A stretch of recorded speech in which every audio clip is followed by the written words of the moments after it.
मतलब Kubernetes is going to be the technology for future cloud operations.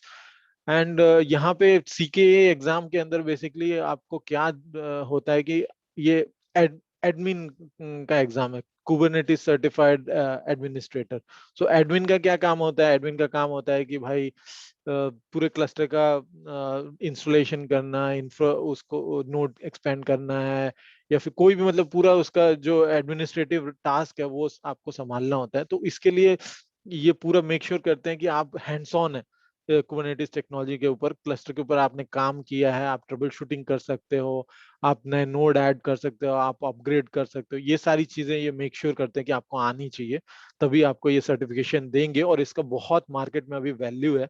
मैंने खुद ये कोर्स किया है और मैंने सर्टिफिकेशन कंप्लीट किया फर्स्ट अटेम्प्ट में।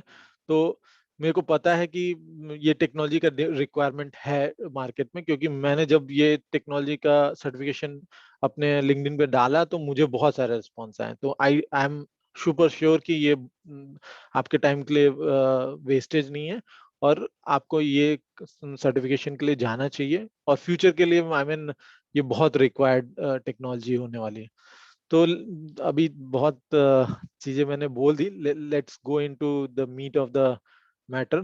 सो ये कुबरनेटिस का जो आप देख रहे हो यहाँ पे, ये वेबसाइट है। यहाँ पे इसके ऑफिशियल डॉक्यूमेंटेशन है। वैसे तो बहुत सारे कोर्सेज हैं यूट्यूब पे भी, और जो लर्निंग प्लेटफॉर्म्स हैं उस पे भी, बट सभी जो है वो इसी ऑफिशियल डॉक्यूमेंटेशन को ही रेफर करते हैं और उसी को इजी वे में समझाने की कोशिश करते हैं। मैं भी वही कोशिश कर रहा हूँ यहाँ पे। तो ये जो आप देख रहे हो यहाँ पे डायग्राम, ये कुबरनेटिस का आर्किटेक्चर है। यहाँ पे क्या है कि कुबरनेटिस बेसिकली जो जितना भी मशीन्स है या जितना हार्ड जो इनका कंप्यूट इंफ्रास्ट्रक्चर होता है उसको दो पार्ट्स में डिवाइड करते हैं। कंट्रोल प्लेन या मास्टर नोड वाला जो पार्ट है, और दूसरा पार्ट होता है जो वर्कर नोड, जिसपे एप्लीकेशन एक्चुअली में रन करते हैं। तो मास्टर नोड में जो होता है वो कंट्रोल प्लेन सर्विसेज रन करती है, जिसका काम होता है इंश्योर करना पूरे क्लस्टर के वेलबींग को और पूरे क्लस्टर के हेल्थ को। तो और प्लस जो भी और आपके एप्लीकेशन को रन करने के लिए एडमिनिस्ट्रेटिव सर्विसेज चाहिए, वो सारी यहाँ पे रन करती हैं। तो यदि मास्टर नोड नीचे मतलब फेल हो गया मास्टर नोड, तो उस तो आपका मतलब क्लस्टर एक्चुअली एक्सेसिबल नहीं होगा, और आप उस पर कुछ काम नहीं कर सकते। कुछ प्रॉब्लम होगी तो फिर ऑर्केस्ट्रेशन वाला सारा काम चला जाएगा, ऑर्केस्ट्रेशन नहीं हो पाएगा। बट जो चीज चल रही है, क्योंकि कुबरनेटिस ऑर्केस्ट्रेशन प्रोवाइड करता है, वो कंटेनर का रन टाइम नहीं प्रोवाइड कर रहे। कंटेनर का रन टाइम आप अलग से यूज करते हो, जब इंस्टॉलेशन करते हो वहां पे आपको बताना होता है कि आप कौन सा रन टाइम यूज करते हो। डॉकर रन टाइम प्रोवाइड करता है कंटेनर के लिए। अब ये पूरा अपनी एक अलग टेक्नोलॉजी, कंटेनर रन टाइम एक अलग टेक्नोलॉजी है। तो उसका भी मैं वीडियो बना सकता हूँ, उसमें एक्सप्लेन कर सकता हूँ जो टॉप इस टाइम पे कंटेनर रन टाइम टेक्नोलॉजीज चल रही हैं। लेकिन डॉकर आई मीन सभी जानते हैं डॉकर को। तो डॉकर रन टाइम प्रोवाइड करता है, डॉकर और भी बहुत सारी चीजें प्रोवाइड करता है। और अभी तो डॉकर को खरीद मिरेंटिस ने मेरे ख्याल से, तो मिरेंटिस मिरेंटिस ने खरीदा है डॉकर को। तो अभी उनका वो लोग इसको सपोर्ट करने वाले हैं। बट एनीवे, जब ये सर्विसेज को आप देखोगे तो इसमें दो पार्ट आप देख सकते हो कि एक तो कंट्रोल प्लेन सर्विसेज है, जो कि आपका एपीआई सर्वर इसमें आ जाता है, शेड्यूलर आपका आ जाता है, etcd डेटाबेस आपका आ जाता है, और ये कंट्रोलर मैनेजर है और क्लाउड कंट्रोलर मैनेजर है। ये मेन सर्विसेज है। इसके अलावा लाइक अभी आप अपना कुछ बनाना चाहते हो तो वो भी आप सर्विस, लिनक्स सर्विस के टाइप से डाल सकते हो उसमें। और उसको आप मतलब कुबरनेटिस बहुत ओपन सोर्स है, इसलिए एक्सटेंसिव एक्सटेंडेबल है। तो आप अपने भी कंट्रोलर लिख सकते हो, अपने शेड्यूलर लिख सकते हो। और जैसे आपको लगता है कि मतलब ये मेरे लिए नहीं पूरे, मतलब जो लॉजिक कुबरनेटिस प्रोवाइड कर रहा है, अभी फीचर्स जो प्रोवाइड कर रहे हैं वो आपको सरफाइज नहीं हो रहा है, तो आप अपना खुद का लिख के और उसको भी कनेक्ट कर सकते हो। क्योंकि ये सारा एपीआई ड्रिवन है। यहाँ पे आपको etcd से कुछ इंफॉर्मेशन चाहिए तो आप एपीआई सर्वर के एपीआईज यूज कर सकते हो। ठीक है। और जैसे बाकी कंपोनेंट एपीआई सर्वर से कनेक्ट करते हैं टीएलएस सर्टिफिकेट का यूज करके और सर्विस अकाउंट्स का यूज करके, तो वैसे ही आप भी अपना सर्विस अकाउंट क्रिएट करके, और वैसे भी जब भी कोई पॉड डिप्लॉय होता है तो वो डिफॉल्ट सर्विस अकाउंट लेता है, रजिस्टर करता है, माउंट करता है, एक्चुअली वॉल्यूम माउंट करता है। ये आपको पता चलेगा आगे कोर्स में वॉल्यूम माउंट मतलब क्या होता है। तो anyway, let's go. API server जो होता है यहाँ पे, इसका काम होता है कम्युनिकेशन, लाइक हब टाइप से होता है। ये जो सारी सर्विसेज, सब सारे जितने पार्ट्स हैं, इनको कम्युनिकेशन प्रोवाइड का मतलब जंक्शन टाइप से होता है। तो सारी ट्रेनें यहीं से होके गुजरती हैं।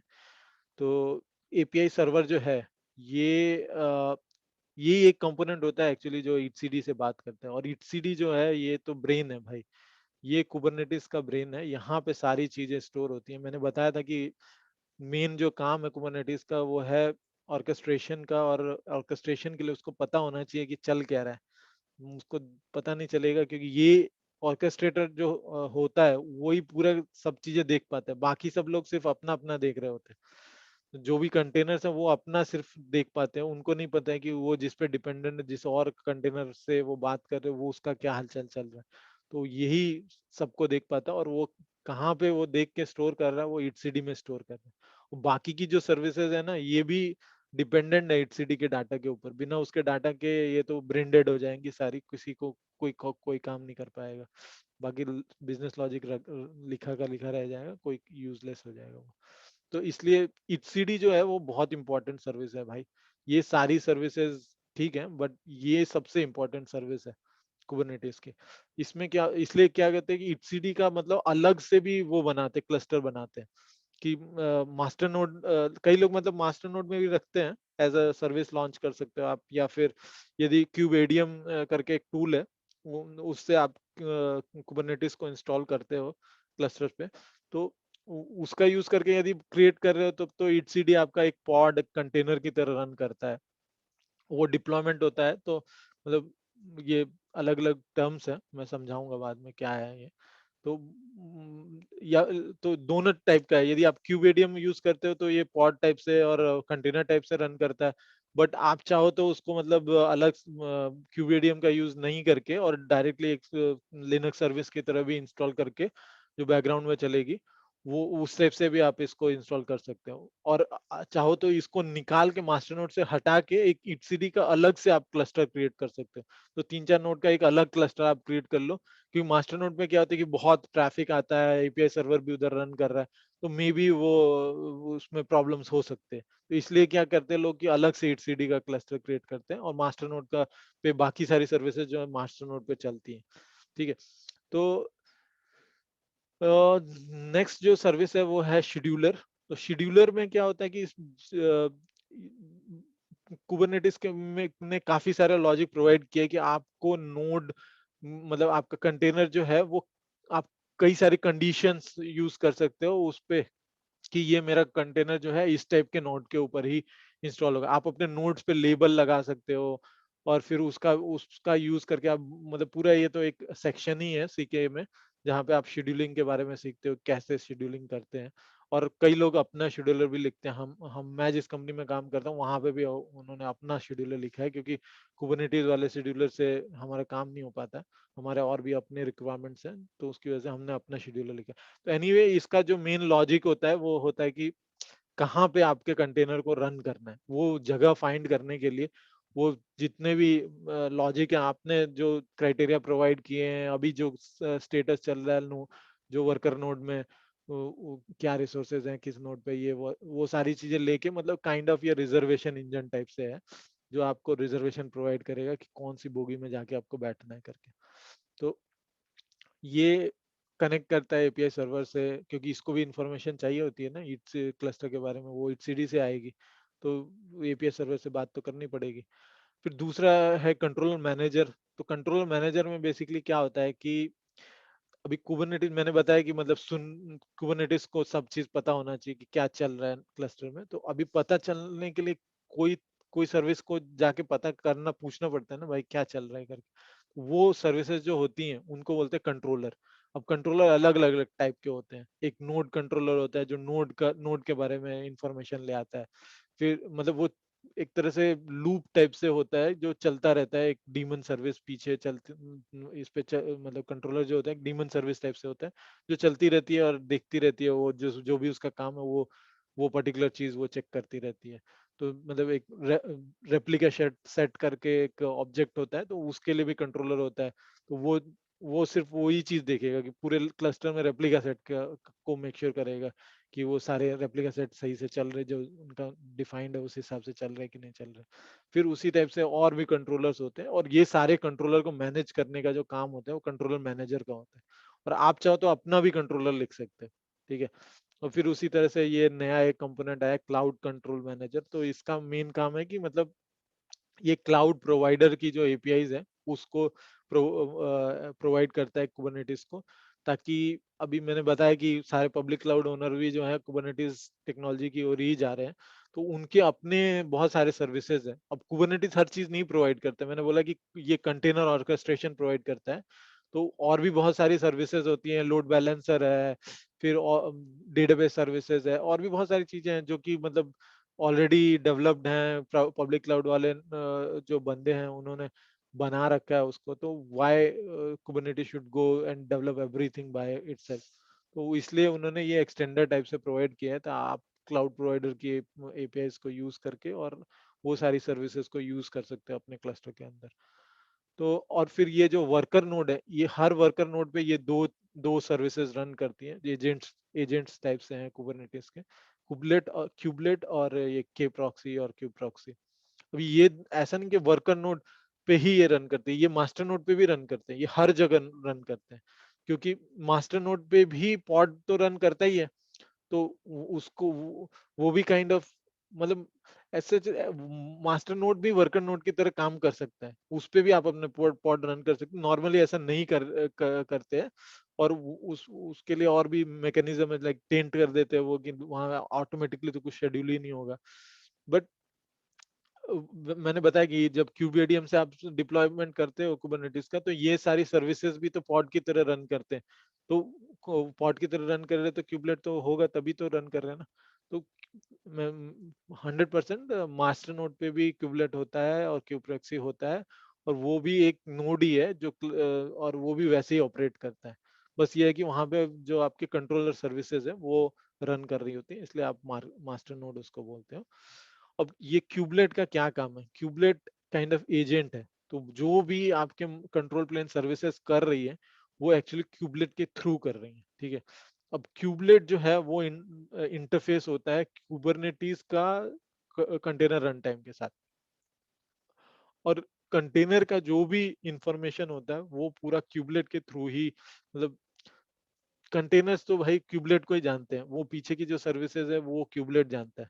क्यूबलेट जो है वो वही फाइनली कंटेनर को रन करता है, रीस्पिन करता है, उसका स्टेटस भी चेक करता है, सारी जो चीजें वो कंटेनर की जो देखरेख करने का काम होता है वो क्यूबलेट का होता है, क्यूबलेट ही करता है वो सारी चीजें। तो जैसे डॉकर है, तो डॉकर की अपनी टेक्नोलॉजी है। तो डॉकर इंजन में बहुत सारे चीजें होते हैं, उसका अपना एपीआई सर्वर होता है, उसका अपना क्लाइंट होता है, अपना डीमन सर्विस होता है। डीमन सर्विस के अंदर अलग अलग उसके पार्ट हैं, रन टाइम है, देन डॉकर शिम है, डॉकर डीमन है, फिर उसका इमेज रिपोजिट, मतलब बहुत सारे उसमें कंपोनेंट्स हैं। तो डॉकर शिम जो होता है उसके साथ में क्यूबलेट होता है वहां पे।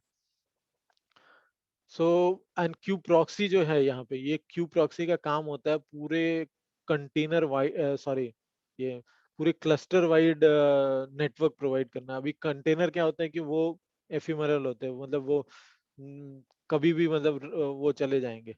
तो वो ऐसा नहीं है कि एकदम रेजिलियंट होते हैं वो, मतलब इसी तरह से वो ये डिजाइन है, ये पूरा क्लाउड का जो डिजाइन है वो क्विक, लाइक फेल सेफ है, मतलब कि it's design to fail.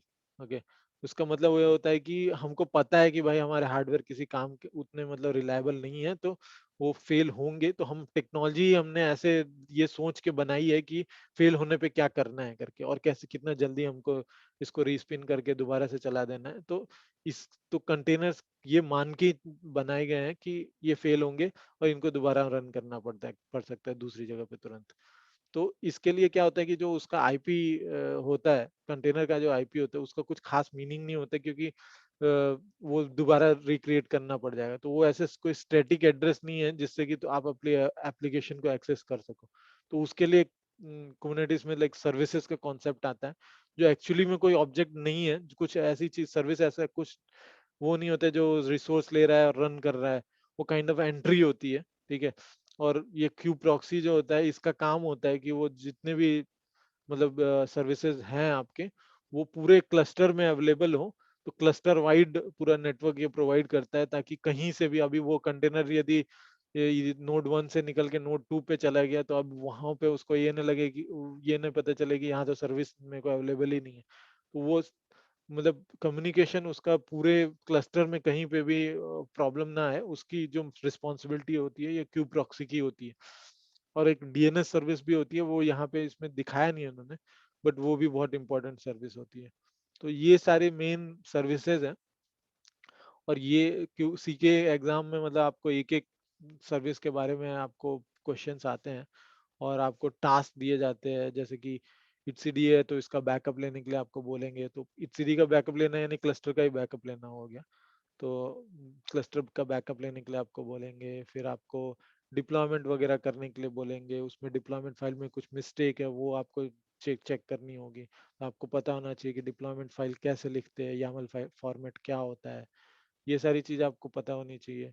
Plus trouble shooting वगैरह करने के लिए थोड़ा थोड़ा बहुत आपको मतलब लिनक्स का भी नॉलेज होना चाहिए, वरना आपको ट्रबल शूटिंग में इश्यू आएगा, आपको पता नहीं होगा कि कौन से डायरेक्टरी में जाके आपको देखना है। फिर सर्विसेज नहीं पता होंगी तो फिर भी आप फिर आपको इश्यूज होंगे थोड़ा। तो मेरे ख्याल से थोड़ा फंडामेंटल लिनक्स आप चेक करो कि लिनक्स कैसे काम करता है, लिनक्स का फाइल सिस्टम कैसा होता है, और बेसिक कमांड्स वगैरह। वीआई एडिटर, विम एडिटर, वो बहुत जरूरी है, क्योंकि आपको बहुत सारे फाइल्स चेंज करनी पड़ेंगी, और बहुत सारे फाइल्स लिखनी भी पड़ेगी, YAML फाइल्स आपको लिखनी भी पड़ेंगी। तो वहां पे, और वो क्या होता है कि YAML फाइल में इंडेंटेशन बहुत इंपॉर्टेंट होता है। तो ये आपको विम एडिटर थोड़ा आना चाहिए। तो इसलिए आप थोड़ा लिनक्स बेसिक्स और विम पहले आप वर्क करो। मैं भी